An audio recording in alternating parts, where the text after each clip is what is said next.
संस्थापकाय च धर्मस्य सर्वधर्मस्वरूपिणे अवतारवरिष्ठाय रामकृष्णाय ते नमः। जननीं शारदां देवीं रामकृष्णं जगद्गुरुं पादपद्मे तयो श्रित्वा प्रणमामि मुहुर्मुहुः।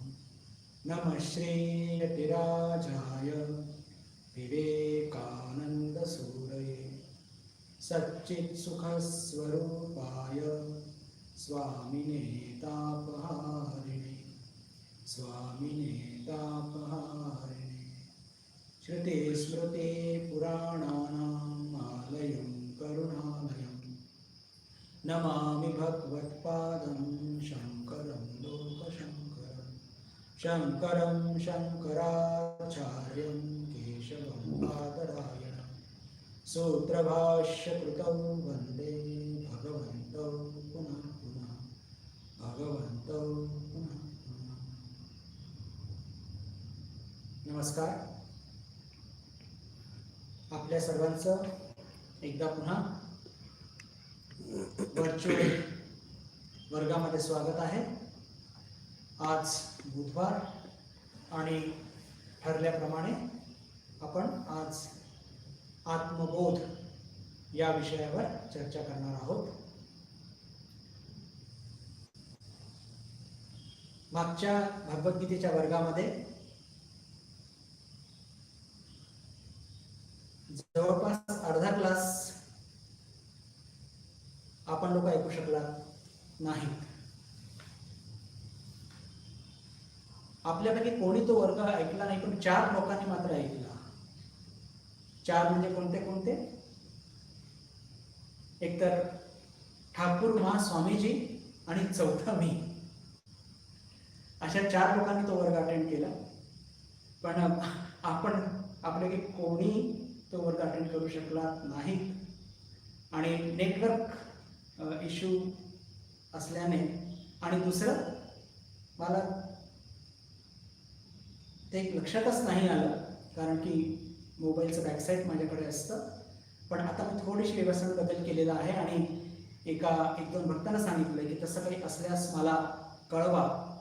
आणि तसं काही सूचना माझ्या SMS वरती जर आली तर मी मधातच उठून एकदा मोबाईल त्याला काही म्हणजे जे काही त्याच्या मागण्या असतील ते पुरवण्याचा एक प्रयत्न करीन. त्याला थोडंसं ठीक करण्याचा प्रयत्न करीन आणि वर्ग पुढे नेण्याचा प्रयत्न करीन. पण अर्थातच हे प्रयत्न आहेत. आता याच्यामध्ये बरेच इफ्स अँड बट्स आहेत, पण ठीक आहे, तसं करण्याचा प्रयत्न करूया. तर मागच्या बुधवारच्या वर्गामध्ये जे काही घडलं मागच्या सोमवारी, त्याच्याकरता मी मनपूर्वक दिलगिरी व्यक्त करतो, खंत व्यक्त करतो. आणि आता हे नेटवर्क इश्यूज असल्यामुळे इमिजिएट याच्यामध्ये फार काही आम्ही करू शकू असं वाटत नाही आहे. काही लोक असं म्हणतात की तुम्ही खंत का व्यक्त करता, दुःख का व्यक्त करता का? कारण की पहा, या संपूर्ण जगामध्ये असे किती लोक आहेत की जे प्रामाणिकपणे ऐकू इच्छित असतात. आपल्या आध्यात्मिक प्रगती करण्याची खूप त्यांना एक त्यांना ओढ लागलेली आहे. ठाकुरांचं काहीतरी ऐकायची ओढ लागलेली आहे. आणि मग असल्या काही गोष्टींमुळे त्यात जेव्हा व्यत्यय येत असतात तेव्हा खरंच मनपूर्वक दुःख होतं.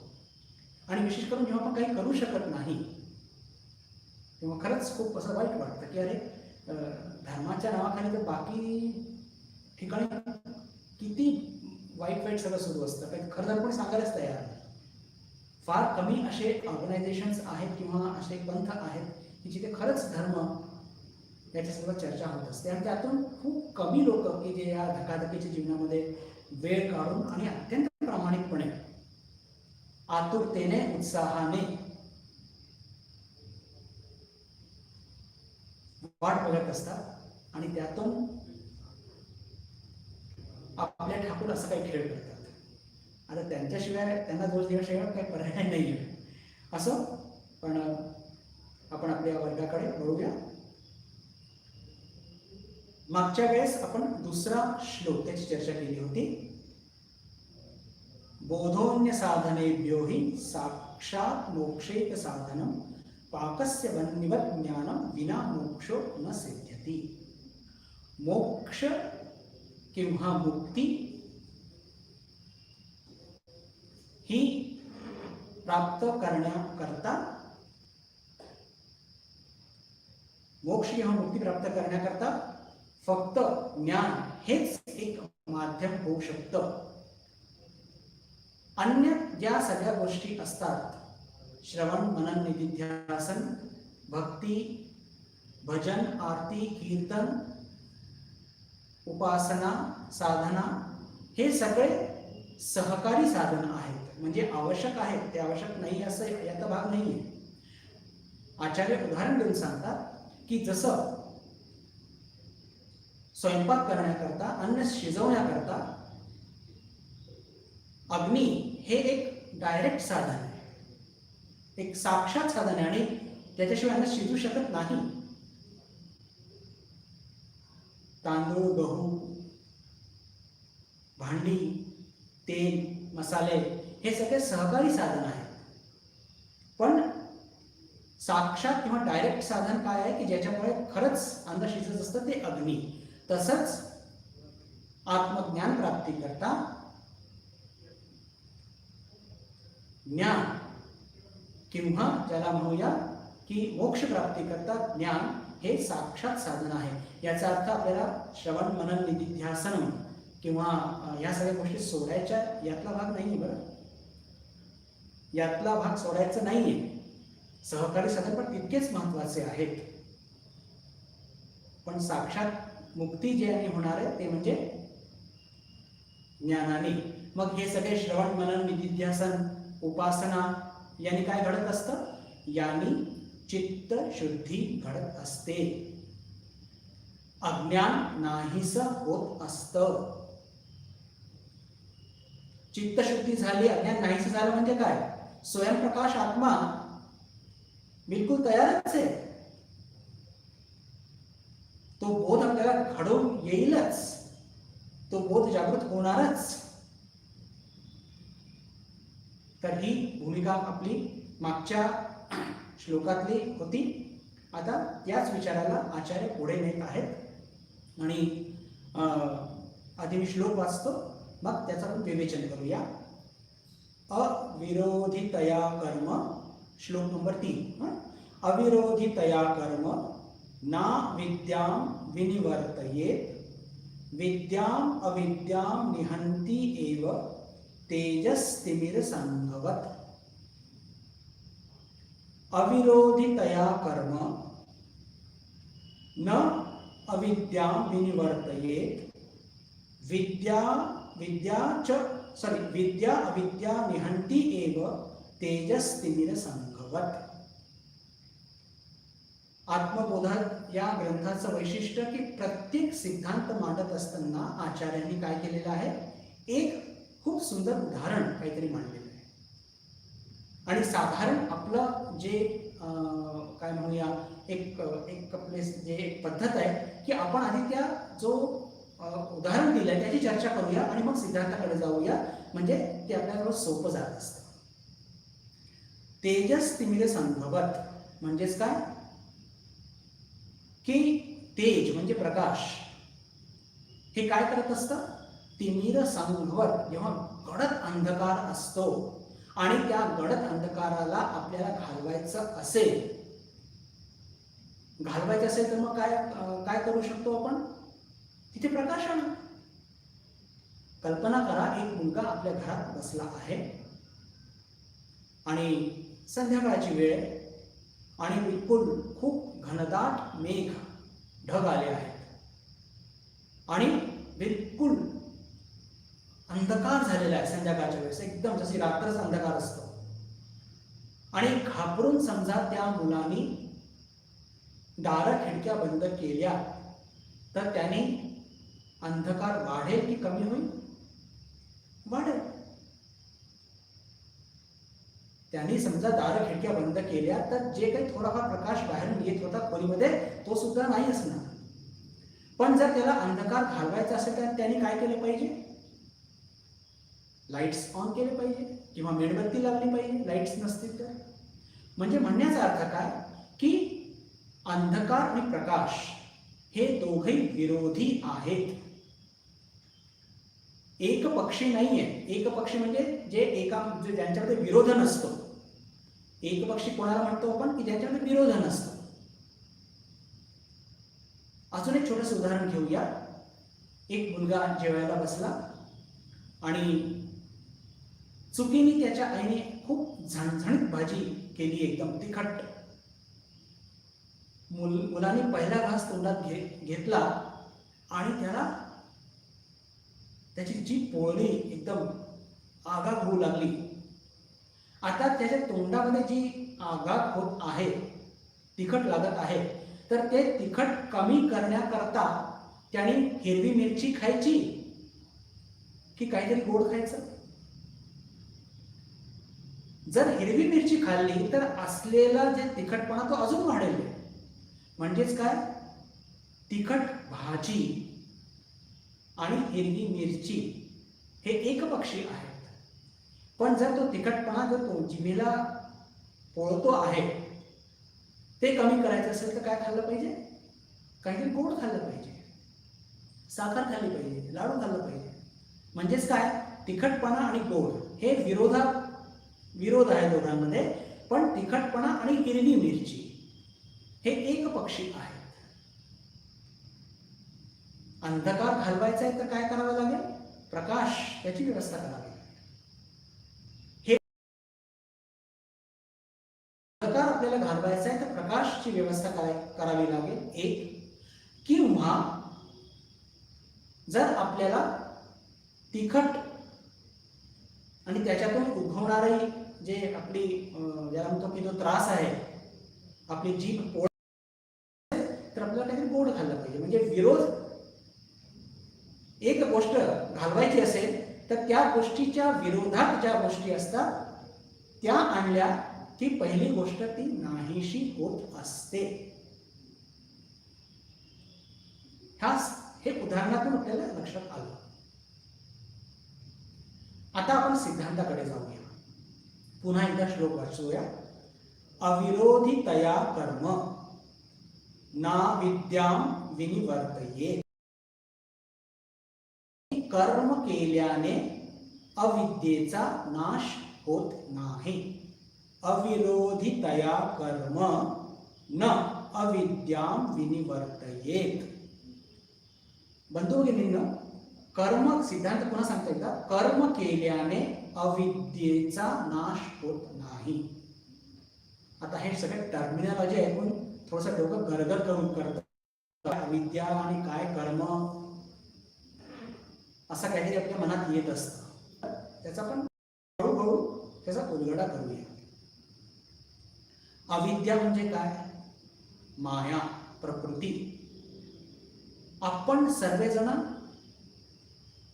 अविद्येमध्ये निवास करत आहोत, या प्रकृतीमध्ये, या मायेमध्ये निवास करत आहोत. आणि यातून काय घडत असतं? आपला आजचा बोध काय याची चर्चा आपण केलेली आहे. मी शरीर आहे, हे सर्व जग सत्य आहे. हे काय आहे? हे सगळे अविद्या आहे. ही सगळी अविद्या आहे.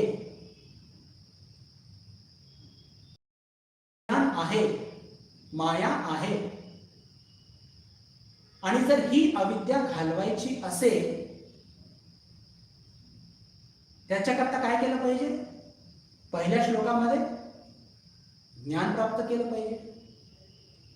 पण ज्ञान प्राप्त करण्याच्या ऐवजी आपण जास्त वेळ आपण काय कुठे घालवत असतो? कर्म करण्यामध्ये. आणि कर्म आपल्याकरता इनएव्हिटेबल, म्हणजेच कर्माशिवाय आपण राहू शकत नाही. जीवन यात्रा चालणार कशी? आणि जर कर्म करत राहिलो तर आता काय म्हणतात तिथे आचार्य? अविरोधितया कर्म. अविरोधामुळे म्हणजे पहा, एक पक्षी आहे. कर्म आणि अविद्या हे काय आहे? अविरोधी. शब्दांकडे लक्षात द्या बरं. विरोधी जसंच तिखट भाजी आणि हिरवी मिरची हे कसे आहेत? अविरोधी. तिखट भाजी खाल्ल्यानंतर आणि हिरवी मिरची खाल्ली हे समजून की यातून आपला तिखटपणा जाईल, तर ते जाणार नाही, तिखटपणा वाढणार आहे. तसंच अविरोधीतया कर्म म्हणजेच पहा, या अज्ञान रूपी जगामध्ये आणि आपण अज्ञानामुळे आपला बोध काय आहे की मी शरीर आहे, हे शरीरच सत्य आहे, हे सगळे आपले नोशन्स आहेत आणि त्या नोशन्समुळे आपण सतत कर्म करत असतो आणि आपल्याला असं वाटत असतं की या कर्मांमुळे कदाचित आपल्याला ज्ञान लाभेल, पण तसं होत नसतं. तसं होत नसतं. कर्म केल्याने काय होत असतं? आपले बंधन वाढत असतात. आता मोठी मुश्किल झाली हो. म्हणजे हे कसं आहे की तिखट भाजी खाल्ल्यानंतर तिखट घालवण्याकरता मिरची खाण्यासारखं आहे कर्म करणं म्हणजे. पण आधी बघूया आपण बंधू भगिनींनो की खरंच हे अज्ञान आहे काय आणि कर्म हे कसं एकपक्षीय आहे, किंवा कर्म केल्याने बंधन किंवा अज्ञान कसा गडद किंवा अजून डार्क होत असतो, हे थोडंसं बघण्याचा आपण प्रयत्न करूया. सगळ्यात आधी हे बघूया की अज्ञान याची उत्पत्ती का झाली. अज्ञानाची उत्पत्ती झाली आपल्या अहंबोधामुळे. म्हणजेच काय की या सगळ्या जगामध्ये असणारं ते एक जे ब्रह्मतत्व आहे, त्या ब्रह्मतत्वाचं एक अंश इथे पण आहे, सगळ्यांमध्ये आहे आणि ते अंश त्या ब्रह्मतत्वापासून वेगळं आहे, ही गैरसमजूत आपण करून बसलेलो आहोत. अहम, मी, माझं, यालाच म्हणतात अविद्या. आणि या अविद्यामुळे सगळ्या भानगडी निर्माण होत असतात बघा. याच अविद्येमुळे सगळ्या भानगडी निर्माण होत असतात. अंधकार घालवायचा आहे तर काय करावं लागेल? प्रकाश. तिखट घालवायचं असेल तर काय करावं लागेल? गोड खा. बरोबर ना? म्हणजे ज्या गोष्टी विरोधात असतात ते केलं पाहिजे. जर आपल्याला अविद्या घालवायची आहे तर आपल्याला काय पाहिजे? विद्या किंवा ज्ञान. आपल्याला अज्ञान घालवायचं आहे तर काय पाहिजे? ज्ञान पाहिजे. कर्म आचार्य सांगत आहेत की कर्म केल्याने काय घडत असतं? कर्म केल्याने तर आपलं जे अज्ञान आहे ते जास्ती गडद होणार आहे. का होणार आहे? कारण की पहा,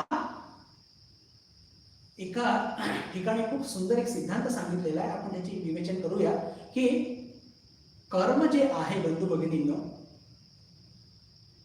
कर्म हे जे आहे हे अविद्येचा पुत्र आहे. आता पुत्र कसा आहे मी तुम्हाला सांगणार आहे, पण आधी हा सिद्धांत लक्षात घ्या की अविद्येचा पुत्र म्हणजे कर्म आहे.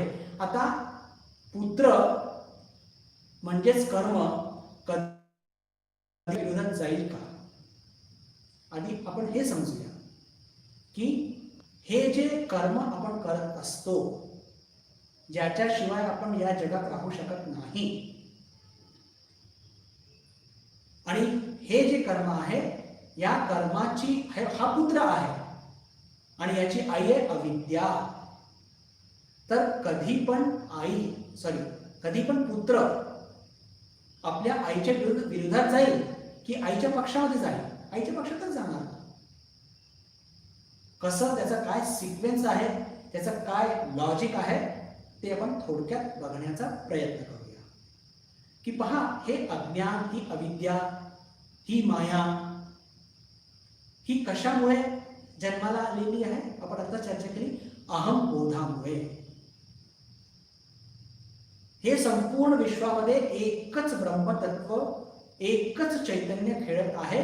त्याचा एक अंश आपल्यामध्ये सुद्धा आहे, प्रत्येकामध्ये आहे, आणि तो अंश त्या ब्रह्मतत्वापासून वेगळा आहे.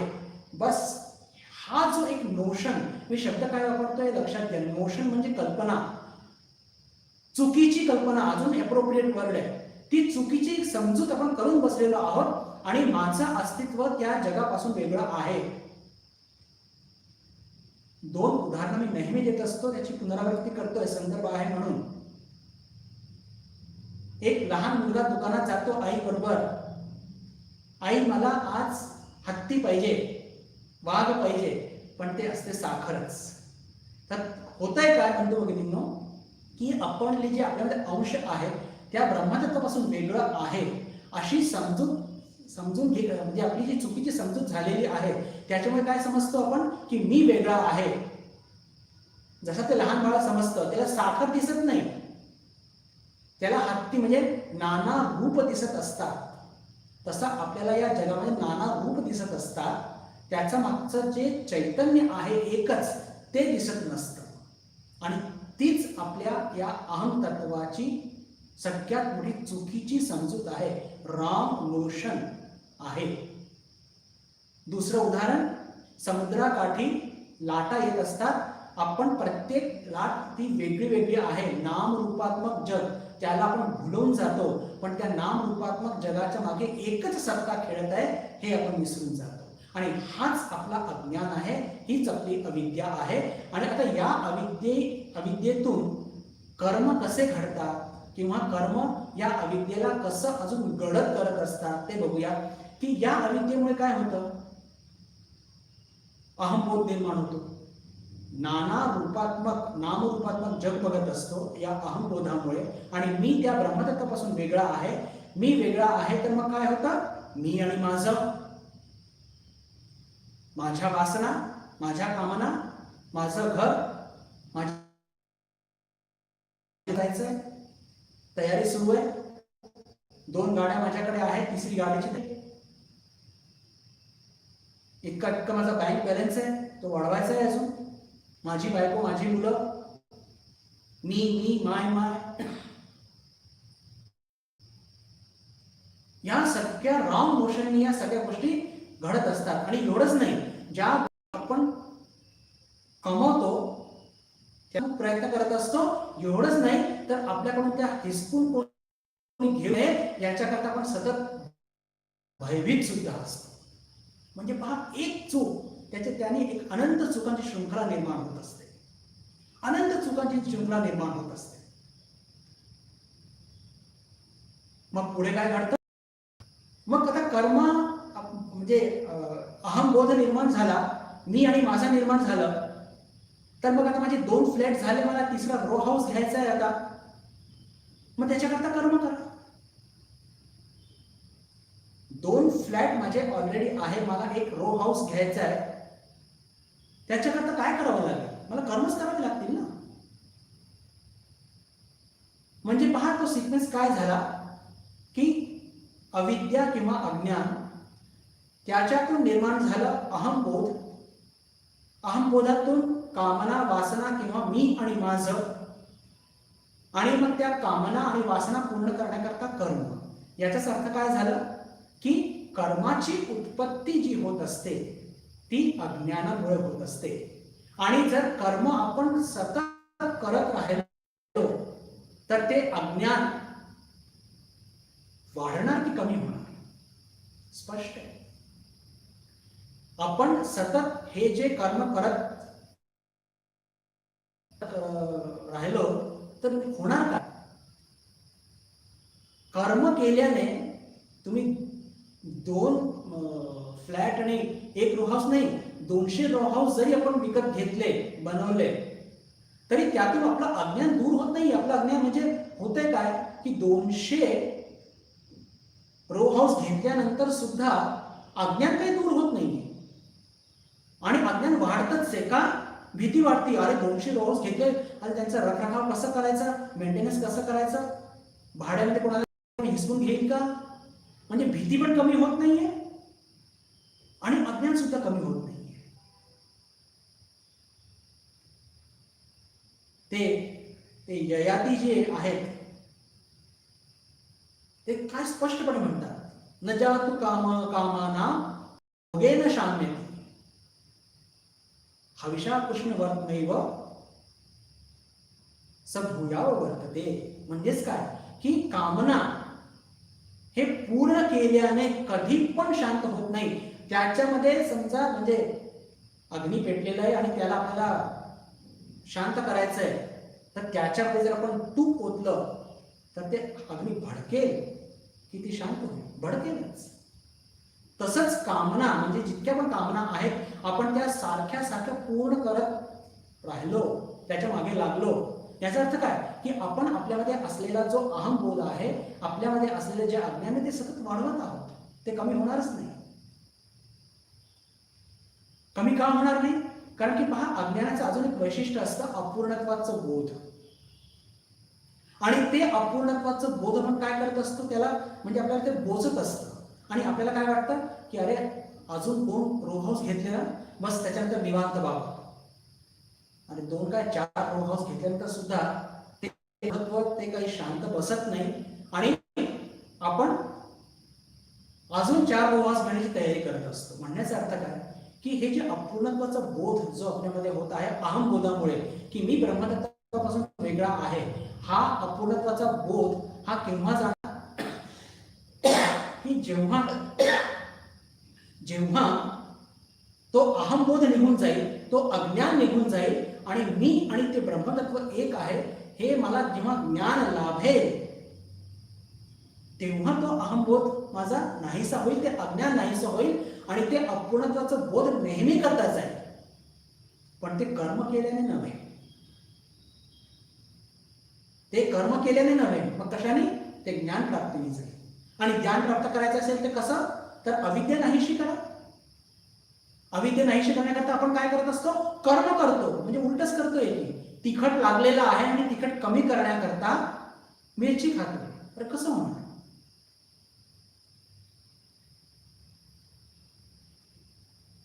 मग प्रश्न येतो, आता आपण आतापर्यंत जी चर्चा केली त्यातून एक लक्षात येतं बंधू भगिनींनो की कर्म आणि ज्ञान हे परस्पर विरोधी आहेत,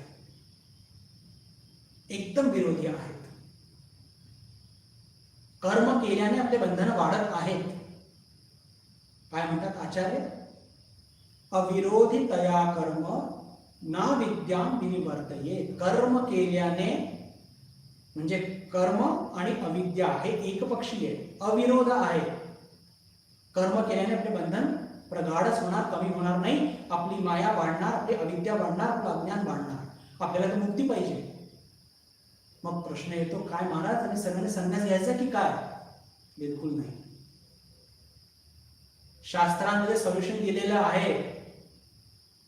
हळूवारपणे त्याची चर्चा करणार आहोत आपण. घाबरून जाऊ नका. फक्त सिद्धांत समजा आणि ज्याला म्हणतो की सॉल्युशन कुठे आहे ते आपण नीट व्यवस्थित समजण्याचा प्रयत्न करूया. आधी हे समजून घेऊया की कर्म आपण जे करतो त्यातून आपलं अज्ञानच वाढतं, आपलं अपूर्णत्वाचं बोधच वाढतं. अग्नीमध्ये तूप टाकल्याने अग्नी विझत नसतं, अग्नी अजून भडकत असतं. पण आपण तर कर्म केल्याशिवाय राहू शकत नाही, कारण की जीवन प्रवाहाने तर थांबून जाईल. प्रवास थांबून जाईल. तर मग काय करायचं? काय करायचं? आपण गीतेमध्ये शिकलेलो आहोत, विषय चालूच आहे आपला की पहा, आपण जेव्हा कर्म करतो तर त्याच्यामध्ये आपल्याला तो कर्ता बोध असतो. मी हे घर बांधलं, हे झालं कर्म. पण याच्यामधून जो आपल्या ज्ञानाचा विषय आहे अहंबोध, की हे घर देवाने बांधलं, मी नाही बांधलं. म्हणजेच काय? कर्मयोग. जर आपण आपल्या जीवनातले प्रत्येक कर्म त्याच्यातून हा अहंबोध काढून टाकला म्हणजे काय होईल? प्रत्येक कर्म हा कर्मयोगामध्ये परिवर्तित होऊन जाईल. आणि मग आपण कितीही कर्म केले तर त्याचे दोष आपल्याला लागणार नाही. ज्या अज्ञानाची भीती कर्मामध्ये असते, हे पहा, वासना किंवा कामना निर्माण कुठे होते? जिथे अहंबोध असतो, जिथे मी आणि माझं हा सिद्धांत असतो. पण मी आणि माझा किंवा वासना निर्माण करणारा अहंबोधच त्याला मुळासकट उठून आपण फेकून दिलं मग खुशाल किती कर्म करा ना, कर्म तुम्ही प्रत्येक श्वास आपण जे घेऊ ते कर्मयोग म्हणून झालेलं आहे. हे त्याचं सॉल्युशन आहे. त्याच्याकरता पहा आपल्याला सावध कसं असलं पाहिजे. जीवनाच्या प्रत्येक टप्प्यामध्ये प्रत्येक कर्मामध्ये तो बोध असला पाहिजे की हे मी करत नाही, तो करतो. हा झाला कर्मयोगीचा भाव. किंवा मी जी सेवा करत आहे, मी इतर कोणाची नाही, मी माझी सेवा करत आहे. पहा काय म्हणजे पहा आता जीवनातले आपले सगळे कर्म जे आपण करत असतो, प्रत्येकाची एक छोटी छोटी म्हणजे त्याचे त्याला म्हणतो की प्रत्येक टप्पे घेऊन किंवा प्रत्येक कर्म घेऊन आपण थोडी चर्चा करूया. आपण सर्वजण घरी रोज पूजा करतो. सकाळी स्नान झाल्यावर पूजा करतो, गीता पठण करतो. पण जर हे पूजा अर्चा करत असताना मी देवाची पूजा करतो, मी गीता पठण करतो, हा जर भाव असेल तर आयुष्यभर जर पूजा केली त्याचा काहीही आपल्यावरती परिणाम होणार नाही. उलट अज्ञान वाढेल. नाही, देवच कृपा करून माझ्याकडनं त्यांची सेवा घडून घेत आहेत. देव ईश्वर किती दयाळू आहेत बघा, हा भाव असला पाहिजे. ईश्वर किती दयाळू आहेत की त्यांनी माझ्या मनामध्ये त्यांच्याप्रती भक्ती जागृत केली आणि त्यांच्याकडे मी त्यांची सेवा करत आहे, पूजा करत आहे. मला म्हणतात की आनंद लावत आहे. आणि हे जे काही माझ्या हातातून घडत आहे त्यांच्याचमुळे घडत आहे. मी पूजा करत आहे हा भाव जर असला, लक्षात ठेवा, मी गीता म्हणजे मी छोट्या छोट्या कर्मातून पहा हे सगळे आपल्या बंधनाचे किंवा आपल्या अज्ञान घडत करण्याचे कारण असतात. अजून थोडं पुढे जाऊया. अनेक लोक समाजामध्ये फार चांगलं चांगलं काम करत असतात, दान करतात, आपण सगळे करतात, मठाला देणगी देत असतात. अजून काही लोक असतात ते काहीतरी बाहेर समाजामध्ये शाळेची बिल्डिंग बांधून देतात, शिक्षणाकरता घरी गरजू विद्यार्थ्यांना पैसे देत असतात. आता या सगळ्यांचा मागचा भाव जर असा असेल कर्माचा, मी की नाही अमुक ठिकाणी अमुक संस्थेला इतकं दान दिलं, मी पाणपोई लावून दिली, मी माझ्या गावात विहीर खणून दिली, मी माझ्या गावात शाळा बांधून दिली. बस, कितीही शाळा बांधा, कितीही विहीर खणा, त्यातून आपलं अज्ञान हेच प्रकट होणार, ते गडद होणार, ते जाणार नाही. बंधनं वाढतील, भीती वाढेल, अहंकार वाढेल. पण तेच त्यांचाच अर्थ त्यांनी तो घडवून आणला, मी काय निमित्त मात्र आहे. गावामध्ये असलेले माझे बंधू जे माझेच रूप आहेत आणि त्यांनी मला सेवा करण्याची संधी दिली म्हणून ती विहीर खणल्या गेली. त्यांची म्हणजे जे माझेच बंधू आहेत आणि त्यांनी सेवेची संधी मला दिली. पहा, ठाकूर म्हणतात अनसेल्फिशनेस इज मोर पेइंग, की आपण ज्यांची सेवा करतो त्यांच्याप्रती आपण कृतज्ञ असलं पाहिजे. का? कारण की तुम्ही मला संधी दिली हो, म्हणून मी तुमचा कृतज्ञ आहे. या भावनेत 1000 विहीर खणा, 1000 बिल्डिंग बांधा, 1000 मुलांना शिकवा, अज्ञान कमी कमी होणार. पण मी असं केलं, मी येऊन केलं, मी तेऊन केलं, तर लक्षात घ्या प्रत्येक कर्मामधून आपलं अज्ञानच गडद होणार. आता पहा, अशा प्रकारचे जितके पण कर्म असतात बंधू भगिनींनो, प्रत्येक कर्म जर आपण अजून थोडी चर्चा करूया. कारण की आपल्याला काय वाटत असतं की आपल्या जीवनामध्ये 2 प्रकारचे विचार असतात. आपण जेव्हा ऑफिस फॅक्टरीमध्ये काम करतो की that is a secular life आणि मठात आलं म्हणजे स्पिरिच्युअल लाईफ. पण हे पहा, मठात सुद्धा आपला जर तोच भाव असेल मी, तर नाही होणार. हे कटू सत्य आहे. अनेक भक्त मठात येत असतात. पहा, आपल्याला शिकायचं, बरं, निराश व्हायचं नाहीये. कारण की आपण जे काय करतो ते आपल्या आध्यात्मिक उन्नती करता करत आहोत, ते आपण लक्षात घेतलं पाहिजे. किंवा कोणत्याही संस्थेशी आपण निगडीत असो, पण विशेषतः मठाचं नाव का घेतलं, कारण की आपण कॉन्शियसली आपलं अज्ञान दूर करू इच्छितो. आणि ते करत असताना जर मी अमुक अमुक मठात अमुक प्रकारची सेवा करतो, यातून जर कुठेतरी आपलं ज्याला म्हणून एका प्रकारचं अहंकार वाढत असेल, तर त्यातून आपली प्रगती तर नाही, अधोगती नक्की. आणि जे एक विशेष सिद्धांत म्हणजे जे तुमच्याकडे मांडू इच्छितो, की काही लोकांचं असं मत असतं की ऑफिस किंवा फॅक्टरीमध्ये जे काम करतो ते सेक्युलर आहे, ते स्पिरिच्युअल नाही. मठात जे काम करतो ते स्पिरिच्युअल आहे. नव्हे, मठात जे काम करतो ते सुद्धा स्पिरिच्युअल आहे, अर्थात अहंबोध काढला तर. आणि ऑफिसमध्ये सुद्धा, फॅक्टरीमध्ये सुद्धा मी जे काम करत आहे ते सुद्धा तितकंच स्पिरिच्युअल आहे. तिथे सुद्धा मला अहंबोध काढायचा आहे. म्हणजे भगवान श्रीरामकृष्ण फार सुंदर म्हणतात की जेव्हा मी डोळे मिटून देवापुढे बसतो तेव्हा मी आध्यात्मिक एक साधक आहे. आणि मठाच्या बाहेर गेलो किंवा देवाच्या म्हणजे देवालयातून बाहेर गेलो म्हणजे मी माझ्या मनाप्रमाणे वागायला मोकळा झालो. हे अत्यंत निकृष्ट माणसाची लक्षणं आहेत. Everything is spiritual. ऑफिसमध्ये काम करणं काय, घरात स्वयंपाक करणं काय, शाळेमध्ये शिकवणं काय, शिकणं काय, सगळ्या ज्या जगातल्या प्रत्येक गोष्टी त्या स्पिरिच्युअल आहे. ते का साधका करता बरं, पण त्या खऱ्या अर्थाने स्पिरिच्युअल केव्हा घडतात, जेव्हा आपण अहंबोध काढतो. चर्चेचा मूळ मुद्दा विसरू नका बरं बंधुभगिनी. आपण चर्चा करत आहोत कर्म हे अविद्याचा पुत्र आहे. कर्म केल्याने अविद्या गडद होत असते. आपण साधक आहोत, आपल्याला अविद्या घालवायची आहे. त्याच्याकरता आपल्याला कर्म नव्हे, कर्मयोग करायचा आहे. म्हणजे म्हणून मी सुरुवातीला म्हटलं की कर्म केल्याने आपली अविद्या वाढते, आपले बंधनं वाढतात. म्हणून आम्ही काय सगळं काय सोडून संन्यास घ्यायचा का? मुळीच नाही.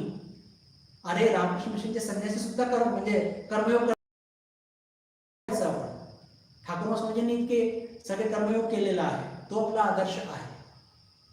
कर्म कठोर. ठाकूरांच्या आरतीमध्ये पहा, ठाकूरांना एक एपिथेट दिलेला आहे स्वामी विवेकानंदांनी. एक शब्द आहे लक्षात असेल सगळ्यांना, कर्म कठोर.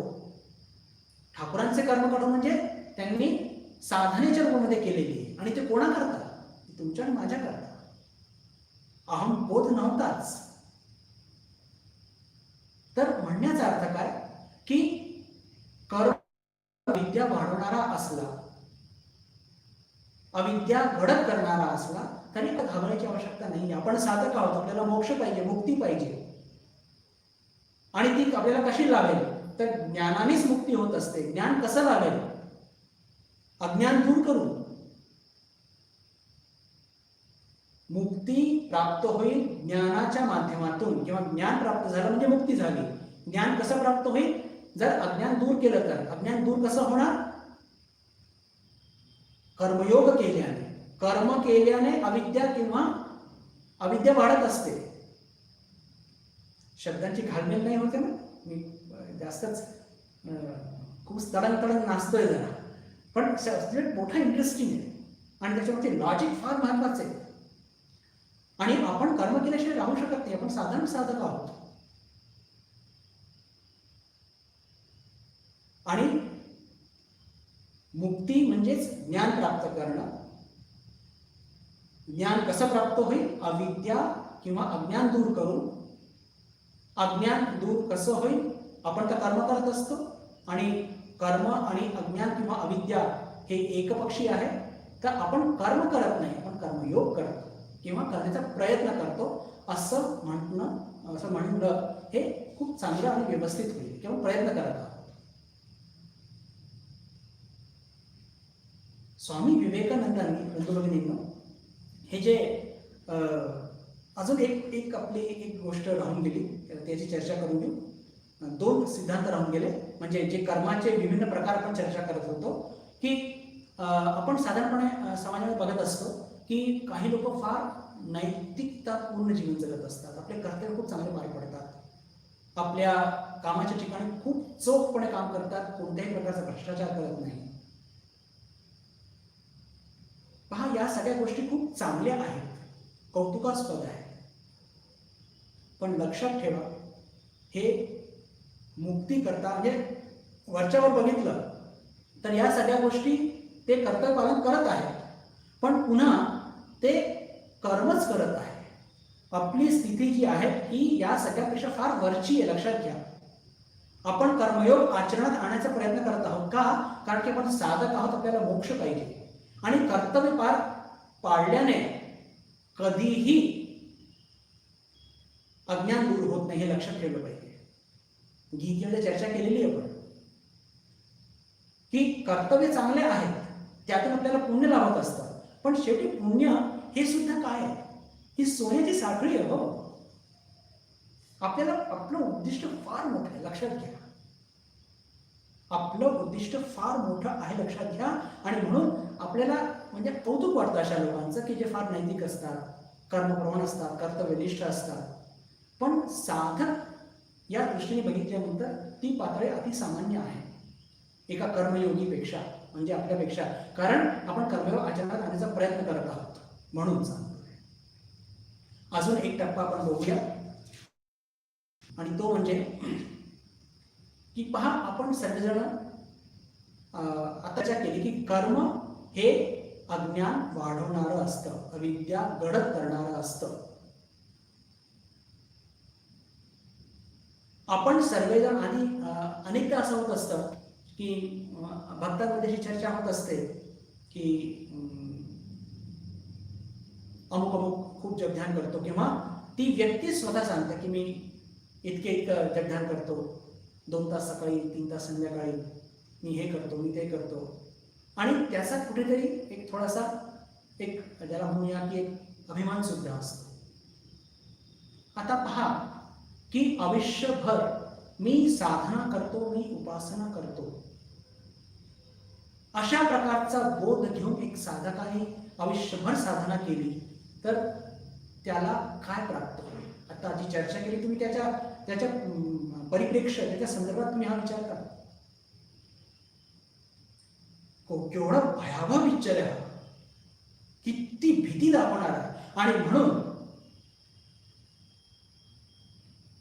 आपण जी साधना करत असतो त्याच्या शेवटी पहा, प्रत्येक ठिकाणी, प्रत्येक पंथामध्ये एक प्रार्थना सांगितली जाते की हे जे काहीही मी जपध्यान केलं आहे आणि याचं जे काही फळ आहे, कारण की मी बोध जात नाही ना पुन्हा, देवा हे तुझ्या चरणी अर्पण, तुझ्या चरणी मला फक्त भक्ती लागू दे.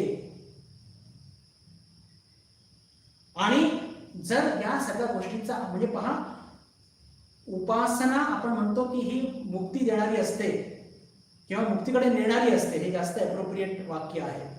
आणि जर आपण ती योग्य पद्धतीने तिचं म्हणजे पालन नाही केलं तर आपली प्रगती तर काय कदाचित अधोगती होऊ शकते.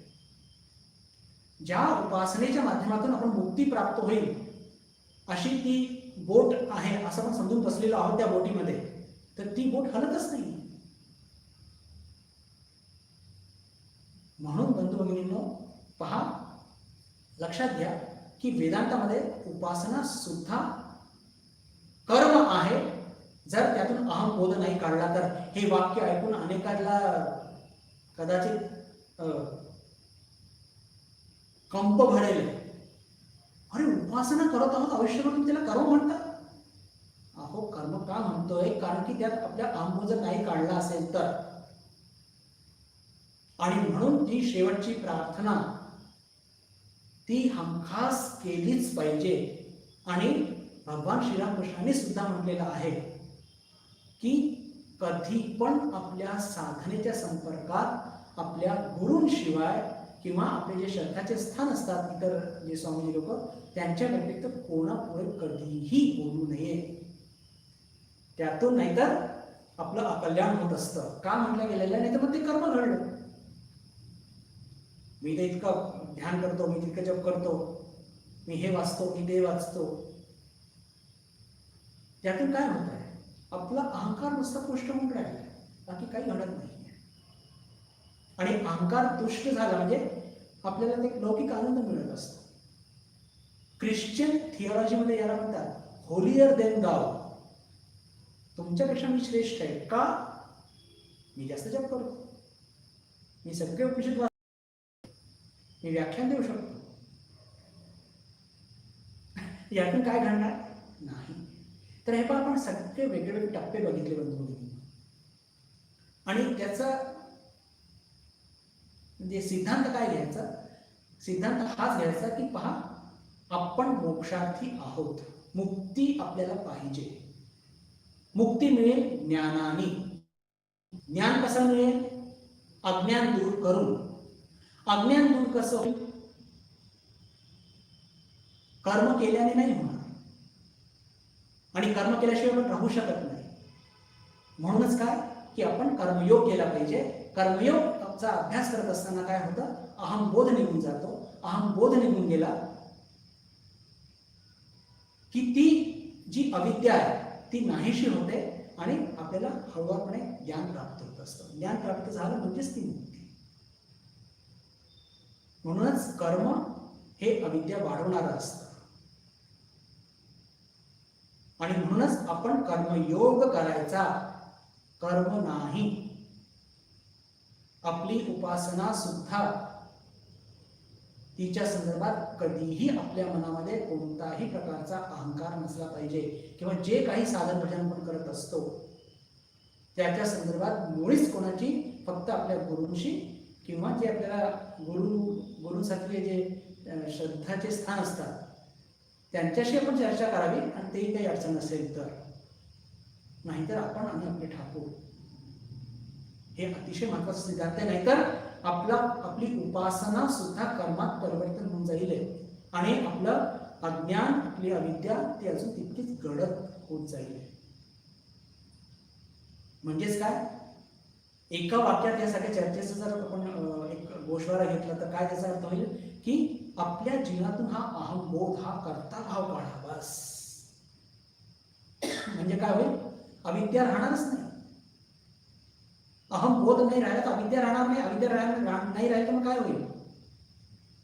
ज्ञान प्राप्त होईल, चित्त शुद्ध होईल कर्मयोगाच्या माध्यमातून.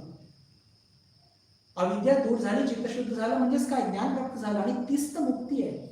द व्हेरी मोमेंट जेव्हा विद्याचा नाश होईल त्या क्षणी आपल्याला ज्ञान प्राप्त होऊन आपण मुक्त होऊन जाऊ, जे आपल्या जीवनाचं उद्दिष्ट आहे. आणि याच उद्दिष्टाने स्वामी विवेकानंदांनी रामकृष्ण मठ मिशनची स्थापना केली. श्री भावे जीवसेवा आत्मनो मोक्षार्थम जगत हिताय च सिद्धांत दिले आहेत. त्याच्या ज्या म्हणजे बोध वाक्यांवरती ही पूर्ण यंत्रणा उभी आहे रामकृष्ण मठ मिशन. त्याचा मागचा फार थोडा मोठा एक बृहत त्याला म्हणतो की एक सिद्धांत आहे. हा अहंभाव जेव्हा नसतं तेव्हा काय घडत असतं हे सांगण्याकरता कसं आहे की आपल्याला काही ठाकूर स्वामींची थोडी अजून त्यात चर्चा नाही झाली तर थोडंसं बरं वाटत नाही, आणि काही चर्चा झाली तर तितकंच आपल्याला उत्साह वाटतो. म्हणजे एक पावती मिळून जाते की आपले म्हणजे कसं आहे की आपण भगवान श्रीरामकृष्ण, माताजी आणि स्वामीजी यांचं चरित्राचं अध्ययन सुद्धा करत आहोत शास्त्रांच्या माध्यमातून. म्हणजे आपली श्रद्धा अजून वाढते. पहा, भगवान श्रीरामकृष्ण त्यांच्यामध्ये हा अहंबोध नावाची गोष्ट नव्हती, आणि आपण सर्वजण वचनामृत वाचतो. त्यांच्या वाक्यांकडे लक्ष दिलं तर कसं लक्षात येतं पहा आपल्याला. त्यांचं म्हणजे कोणाच्या तरी चर्चा सुरू आहे, त्यांचं इथल्याबद्दल काय मत आहे? बोट दाखवायचे इथल्याबद्दल, मी नाही म्हणायचे. बरेच दिवस झाले ते इथे आले नाही, मला भेटायला आले असं म्हणत नाही, इथे आले नाही. ठाकूर स्वतः म्हणतात शोधून सुद्धा मी सापडत नाही. असे ते ठाकूर होते. शेवटचे दिवस होते आणि सुजी पायस सुद्धा खाऊ शकत नव्हते. आणि कोणीतरी म्हटलं की तुम्ही आईला तेवढं तरी सांगा भवतारणीला. ठाकूर म्हणत मी तसं सांगू शकत नाही, मी माझ्याकरता काही मागूच शकत नाही, कारण मीच दिसत नाही, मी सापडतच नाही, शोधून सापडत नाही. आणि तेवढ्या भवतारिणी त्यांना सांगते, अरे इतक्या मुखातून तूच तर खात आहे, म्हणजे मला एक विचार आला फक्त, म्हणजे बहुतेक तुर्यानंदी महाराजांनी त्यांना म्हटलं की तुम्ही आईला सांगा ना तुमची व्याधी कमी करण्याकरता तुम्ही थोडं तरी खाऊ शकाल. तर ते नाही म्हणतात की मी माझ्याकरता काही मागू शकत नाही, कारण की मी शोधलं तर सापडतच नाहीये. तर त्याच्यावरती भावतारिणी त्यांना दर्शन देऊन म्हणते की अरे इतक्या मुखातून, म्हणजेच काय की सगळ्यांमध्ये तूच आहे, ठाकूरांना सांगत आहे, याचा अनुभव तू घेतला नाही का? म्हणजे इतक्या मुखातून तूच तर खात आहे, कुठे अहम सापडणार ठाकूरांचा? अशक्य आहे. ही अद्वैत वेदांताची चरम सीमा आहे. प्रत्येक जीवामध्ये मीच आहे याचा बोध घेणं, बोध होणं, घेणं नाही होणं. दक्षिणेश्वरी एकदा 2 नावाडी ठाकूर वरांड्यात बसलेले होते आणि 2 नावाडी भांडत होते आणि भांडता भांडता त्याच्यामध्ये एकाचा तोल गेला आणि त्यांनी दुसऱ्याच्या उघड्या पाठीवर असा पूर्ण एक पंजाचा पंजा जोरात मारला आणि मारल्याबरोबर इकडे ठाकूर इतके कळवळून गेले की बसले बस.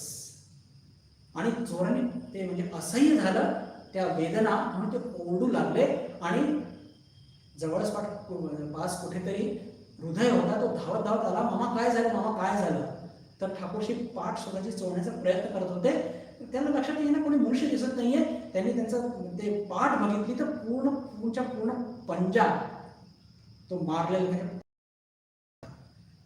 हृदय इतका संतापला आणि मामा सांगा कोण मला मारून पळालंय, त्याचं मुंडकं मी आत्ताच छाटतो. ज्या क्षणी ही घटना घडली तेव्हा ठाकूरांचं, त्याला म्हणतो की ते पूर्ण विश्वमय झालेले होते, पूर्ण विश्वमय झालेले होते. अहम नव्हताच. अहम असल्याने काय होत असतं, आपल्यासारखं मी आणि माझं होत असतं.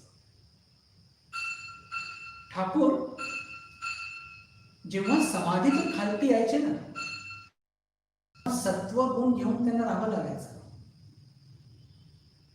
सुद्धा ते मी म्हणू शकत नव्हते, मी हा शब्द उच्चारू शकत नव्हते. काय म्हणायचे ते, जल खावो, म्हणजे मी म्हणतोय पण ते इतकं मी आलेलं आहे की ते मी ठाकूर मी म्हणायचं नाही हे सुद्धा माझ्या तोंडातून निघत नाही, अशी गत आहे आपली. असं तर बाळराज म्हणायचे आम्ही शब्द ते म्हणू शकत नव्हते. जल खावो, मिष्टी खावो, असं ते छोट्या छोट्या वासनेतून ते थोडंसं आपलं किंचित आपलं अहमबोध ते जागृत करायचे. का? कारण की खालती येण्याकरता काही आधार पाहिजे ना, सत्वबोधावरती उभा राहण्याकरता काही आधार पाहिजे. त्याच्याकरता त्याच्या छोट्या छोट्या वासना ठेवायचे. म्हणण्याचा अर्थ काय की ही अद्वैत वेदांताची चरम सीमा आहे. अहम बोध बिलकुल नाहीसा करणं. शेवटची ओळ राहिलेली आहे, ती चर्चा करून तिथे थांबूया. अविरोधितया कर्म न अविद्यां विनिवर्तये, विद्या अविद्यां निहंती एव. म्हणजे ही विद्या जी असते म्हणजे ज्ञान, हे काय करत असतं, अविद्येला निहंती, मारत असते. म्हणजे विद्या, अविद्याचा विरोधी कोण आहे, विद्या. अंधकारचा विरोधी कोण आहे, प्रकाश. म्हणजे अंधकार घालवायचा असेल, अंधकार जर घालवायचा असेल तर प्रकाश, लाईट ऑन करा. तसंच अविद्या घालवायची असेल तर विद्या आणा. अविद्येला कोण मारू शकतं, विद्याच मारू शकते. आणि तेजस तिमिर संगवत, म्हणजे जसं अंधकारला प्रकाश घालवतो, अविद्येला विद्या घालवते, अज्ञानाला ज्ञान घालवतं. आणि हे ज्ञान प्राप्त करण्याकरता कर्म सहाय्यभूत होत नाही, पण कर्मयोग होत असतं. हे मी तुम्हाला म्हणजे आपल्या कन्व्हिनियन्स करता सांगतोय. कर्म केल्याने अविद्या वाढते, पण कर्मयोग केल्याने ज्ञान वाढतं.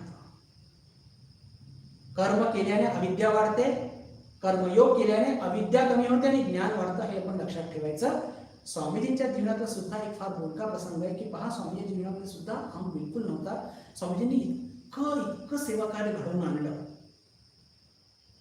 आणि ही जी रामकृष्ण मठ मिशनची जी संकल्पना घेऊन ते पश्चिमेतून आले, तर इथे आल्यानंतर काही ठाकूरांचे जे भक्त होते त्यांनी आरोप लावला स्वामीजींवरती की स्वामीजी तुम्ही पश्चिमेतून आलात आणि ख्रिश्चन लोक त्याची सेवा करतात, त्या विचाराने तुम्ही प्रभावित झालेला आहात आणि हा तुमचा विचार आहे. की रामकृष्ण संघाच्या संन्यासींनी सेवा केली पाहिजे. असं म्हटल्यानंतर स्वामीजी म्हणाले की हा विचार जर माझा असेल तर हे रामकृष्ण मठ मिशन आत्ताच नष्ट होऊन जाईल. पहा काय वाक्य बोलले. हे जर रामकृष्ण मिशन किंवा हे सेवा कार्य माझा विचार असेल तर हे आत्ताच नष्ट हो, आणि जर हा विचार त्यांचा म्हणजे ठाकूरांचा असं असेल तर हे रामकृष्ण मिशन हे खूप त्याला भरभराटी मिळेल. आपण बघतच आहोत की रामकृष्ण मठ मिशनला किती भरभराटी मिळत आहे. म्हणजेच काय की हे इतकं मोठं वाक्य स्वामीजी का बोलू शकले की माझं असेल तर नष्ट हो, कारण की ते त्यांचं नव्हतं, ही ठाकूरांची आज्ञा होती. तर म्हणण्याचा अर्थ काय, पुन्हा म्हणजे हरदासाची कथा मूळ पदावर की कर्मातून अज्ञान वाढतं. आपल्याला मोक्ष पाहिजे, ज्ञान पाहिजे. ज्ञान केव्हा मिळू शकतं आपल्याला? ज्ञान आपल्याला तेव्हाच मिळू शकतं जेव्हा अज्ञान दूर होईल. अज्ञान दूर होण्याकरता कर्म नाही, कर्मयोग आपल्याला करायचा आहे. ठरलेली वेळ संपलेली आहे. आज आपण इथेच थांबूया. येत्या शुक्रवारी भगवद्गीतेवर आपण चर्चा करणार आहोतच. त्या दिवशी आपली पुन्हा भेट होईल अशी आशा मनात ठेवून आपल्याशी निरोप घेतो. नमस्कार. ओम शांती शांती. हरि ओम तत्सत. श्रीराम कृष्ण नमस्ते.